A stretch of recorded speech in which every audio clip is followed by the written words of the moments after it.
ka pa hinahanap ng kumpare mo, ah. Saan ka ba galing? Wala, may kinatagpo lang akong tao. Sino?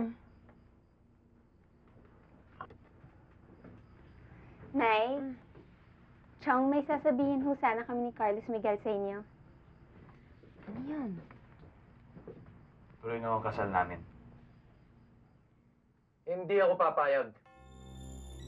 Aapihin niyo lang si Cecilia. Tapos na ang usapan.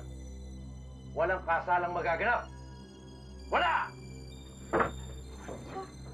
Bakit ba kayo kumontra sa gusto ni Carlos Miguel? Kayo nga tong gustong-gustong magkatuluyan sila ni ate. Oo nga naman, Wancho. Pabayaan mo na sila. Kung ano ang desisyon ko, yun ang masusunod. Wala na tayong pag-uusapan pa.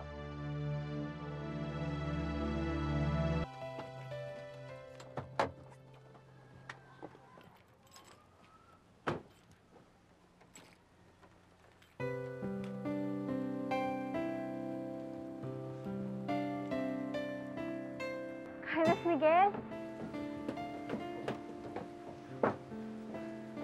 Cecilia. Carlos Miguel?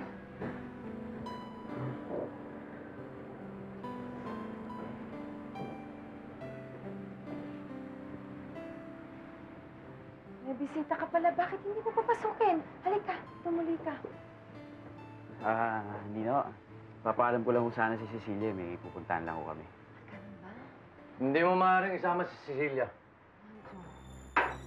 Pero Chong, gusto ko sumama kay Carlos Miguel. Nay, Sige. Subukan yung lumabas ng pintuan na yan. At nang magkalintigan tayo. Ano? Wancho, ano ka ba? Ibaba mo nga yan! Saan makialam ninyo? Sa'yo!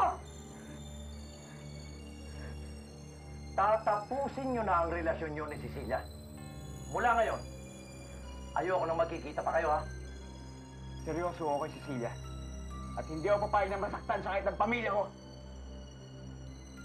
Kalimutan mo na si Cecilia. Wancho, ano ka ba? Umalis ka na. Tigil mo na nga yan!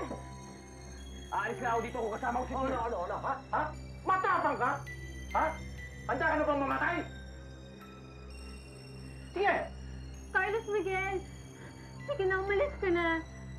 Sige na. Tama na, Wancho. Tama na. Sige na!